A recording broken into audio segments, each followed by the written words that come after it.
Good morning, everybody.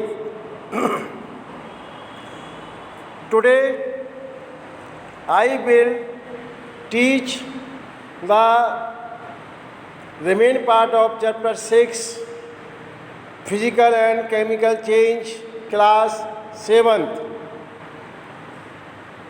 हमने अभी chemical change के बारे में पढ़ा था, तो आज हम chemical reaction in every day life जो कि रासायनिक जो क्रियाएं होती हैं उनका हमारे जीवन में क्या उपयोग होता है और कैसे होता है, क्या क्या परिवर्तन आते हैं, इसके बारे में आज हम पढ़ेंगे। You are ready? Listen carefully. Rusting of iron, जैसे लोहे पर जंग लगना, मैंने आपको उसको बताया था फॉर्मूले के माध्यम से। मैंने आपको बताया था 2Fe plus O2 plus H2O। जैसा कि Fe का मतलब यहाँ आयरन था और O2 का means oxygen plus H2O means water, या जैसे आपने एनवायरनमेंट में देखा होगा ह्यूमिडिटी होती है, तो हमने क्या मिला था, हमें Fe2O3 प्लस H2। FeO2O3 का मैंने आपको बताया था, ये रस्ट का फॉर्मूला है, इसको हम फेरिक ऑक्साइड कहते हैं। तो आपने समझा होगा।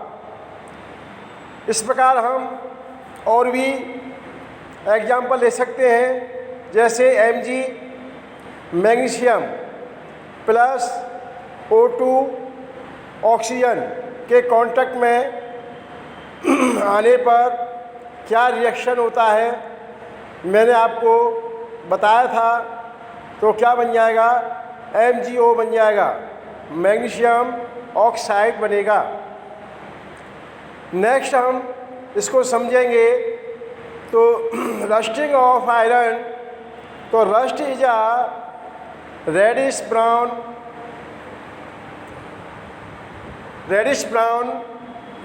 Flaky substance that form on the surface of iron objects after the processing of rusting। जैसा कि मैंने आपको अभी केमिकल रिएक्शन के माध्यम से बताया था कि जब हम थोड़ा समझेंगे कि आयरन का स्टिक लेंगे और उसको ओपन या खुला एरिया होता है उसमें इसको रख देंगे। सम टाइम आफ्टर या आफ्टर सम टाइम्स इसको हम देखेंगे, जिसका सरफेस था आयरन स्टिक का वो शाइनी सरफेस था। कुछ समय बाद वो सरफेस चेंज हो जाता है, जैसा कि आपको कलर बताया था रेडिश ब्राउन हमें देखने को मिलता है। तो ये ऑक्सीजन के कांटेक्ट और वाटर के कांटेक्ट में आने पर वो चेंज जो हुआ था उसको हमने रस्ट कहा, जिसका फॉर्मूला Fe2O3 बताया था। समझेंगे। नेक्स्ट हम कुकिंग ऑफ फूड के बारे में समझें। जैसा कि आप एवरीडे हाउस वाइफ जो होती हैं, जिनको हम मदर कहते हैं, खाना बनाते हुए आपने देखा होगा, तो थोड़ा ध्यान देंगे। तो cooking causes break down of the complex molecules of carbohydrates fat and protein into small molecules. जैसा कि हम खाना बनाते हैं तो जो खाना है वो ब्रेक डाउन होता है, टूटता है, ऑफ द कॉम्प्लेक्स मॉलिक्यूल्स में टूट जाता है। कार्बोहाइड्रेट हो या फैट हो या प्रोटीन हो, फिर इसको हम रिवर्स नहीं कर सकते। It is the regarded as a decomposition reaction. इस प्रकार की रिएक्शन को हम डिकम्पोजिशन रिएक्शन के नाम से भी समझ सकते हैं। Cooked food is easier to digest than uncooked food. जैसा कि अभी हम थोड़ा सा विचार करें इस पर, समझें हल्का सा। हम अगर जो रॉ मटेरियल होते हैं उसको हम खाएंगे, टेक करेंगे, टेक द फूड, उसमें जो डाइजेस्ट होने में मैनी प्रॉब्लम आर क्रिएट्स, बहुत सी समस्या आ सकती है, प्रॉब्लम क्रिएट हो सकती है। और जब हम उस भोजन को, रॉ मटेरियल को प्रिपेयर करें, कुक्ड करें और उसका हम सेवन करेंगे तो don't know problem any creates, ऐसा हम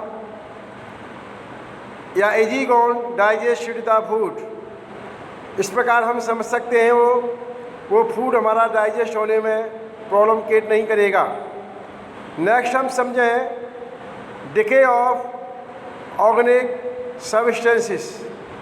डिके जैसे आपने देखा होगा, जो हमारे पदार्थ हैं, सड़े गले पदार्थ जिनको कहा जाता है, जैसे हमने आपको माइक्रो ऑर्गेनिज्म के बारे में बताया था चैप्टर 2 में, मशरूम की चर्चा की थी जो प्रोटीन की बनी होती थी, उसके बारे में हमने आपको बताया था। तो आज इसको हम समझें micro organism like fungi and bacteria क्या करते हैं, ये produce enzyme which break down complex organic compounds into the simpler substance. It is also regarded as a decomposition reaction. इसको भी हम डिकम्पोजिशन रिएक्शन के नाम से पढ़ सकते हैं। जैसा कि आपको बताया था, अभी कुकिंग और फूड के बारे में बताया था, इसी प्रकार इसका भी हम समझ सकते हैं। सड़े गले पदार्थ जो हमारे होते हैं, उस पर जो सूक्ष्म जीव जो होते हैं अपना भोजन किस प्रकार से करते हैं, उसको स्मॉलेस्ट फॉर्म में कॉम्प्लेक्स चेंज करके कॉम्प्लेक्स में परिवर्तन कर लेते हैं और उसका उपयोग करते हैं।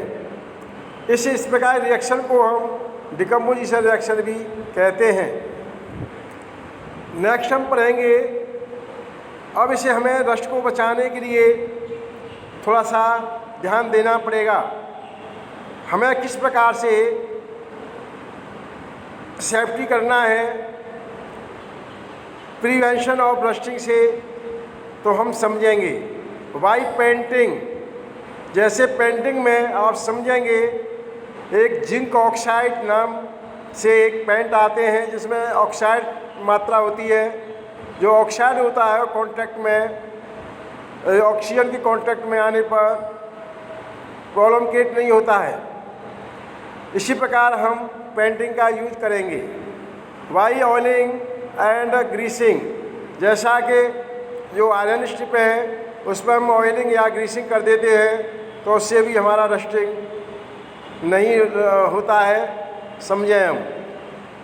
क्रोमियम प्लेटिंग, जैसा कि क्रोमियम के बारे में हम समझें, अगर आपसे कहा जाता है manufacturing of iron after safety of iron rust, तो इस प्रकार हम समझें कि मान लीजिए आपको कहा जाए कि आयरन को हमें रस्ट से बचाना है तो हमें क्या करना चाहिए। तो हम सबसे पहले समझे आयरन का जो मैन्युफैक्चर होता है उससे पहले यदि हम 18% क्रोमियम मिक्स्ड ऑफ आयरन, हम अगर 18% क्रोमियम को आयरन में मिला देंगे और फिर हम मैन्युफैक्चरिंग करेंगे, जो आयरन हमें मिलेगा उसका नाम हम स्टेनलेस कहते हैं। वो life time without rusting work करेगा। बहुत इम्पोर्टेंट क्वेश्चन है ये, ध्यान देंगे इस पर। अगर हम 18% क्रोमियम आयरन में मिला दें मैन्युफैक्चर से पहले तो इसमें लाइफ टाइम कभी डस्ट नहीं आएगा। वाई गैल्वेनाइजिंग, गैल्वेनाइजिंग आप जानते हैं लेपन करना, उसको बचाने के लिए हम लेपन करते हैं। जैसे आपने दीवार का बताया था पेंटिंग करना, इसी प्रकार हम इसको समझ सकते हैं।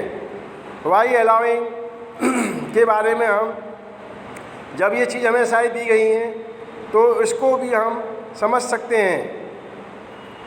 नेक्स्ट हम आगे आपको समझाएंगे। Thank you my dear students.